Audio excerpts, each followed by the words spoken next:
But Wally of the Week, we're also nominating our dear old friend Julie Inman Grant, who's regular on this segment. She loves it. Why would that be? What's notable this week?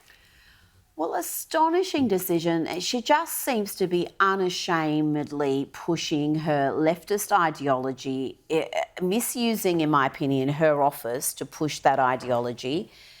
And this is just another example of it. So if you're under 16, you can't now go on X. From December 10th. You can't go on YouTube. You can't go on all these social media sites, except the far left lunatic asylum that is Blue Sky.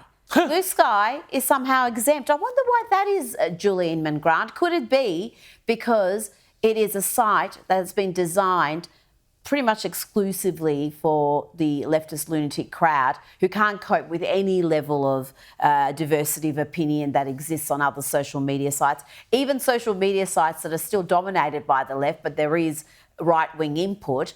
They can't cope with that. So they went off and created their own little echo chamber, and that echo chamber is exempt from this under 16 ban. I mean, that is, again, just another clear sign that this is a leftist activist who is using this office to restrict the rights and freedoms of Australian people and possibly people beyond Australia's borders, James, which is what the US is increasingly worried about with her work. Well, I have reported on this program about what she has been up to. She was involved with that global alliance on advertising to try and basically take advertising dollars away from platforms that gave Donald Trump a voice, and was involved with some pretty spicy email conversations that we've only found out partially because of the U.S. Congress, which has called her to testify, which would be pretty interesting if she decides to do that or decides not to, given that I understand that she's still a U.S. citizen and would still be bound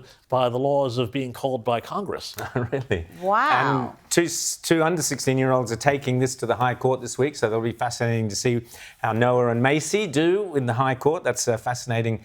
Young kids coming up and saying, no, we don't want this ban, it's wrong. And as Rita says, the fact that no one quite seems to know the rules, knows who's in or who's out, all the power rests with the E-Safety Commissioner to say, oh, I like that, or that appears to be the case. I like this one, so they're in. I don't like that one, so they're out. It just feels very wrong. And by the way, did you see the extraordinary exchange that was going around with Andrew Bragg, where he was talking about on social media how he didn't think that the YouTube being included was a good idea, and people were like, well, you voted for this. Well, I didn't know YouTube was going to be involved. I mean, it was just such a great indictment of our political class that nobody knows what they're doing or what they're voting for.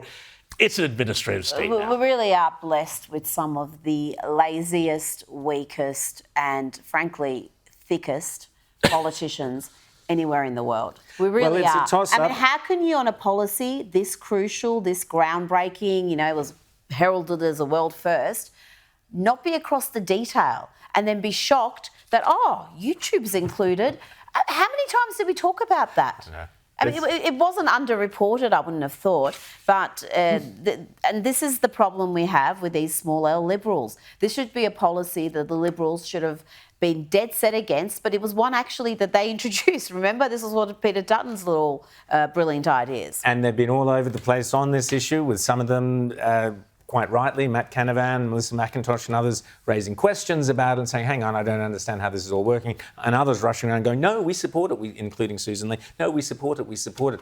Absolute mess, because they're not sticking to your principles. And Robert Menzies would never, ever agree to this sort of attack on free speech. Yes, we've got to look after our kids, absolutely crucial. But that does not appear to be what's happening here. We have a government body picking and choosing what websites fall under what censorship rules. It just feels very wrong. But we'll see what happens this week in the High Court.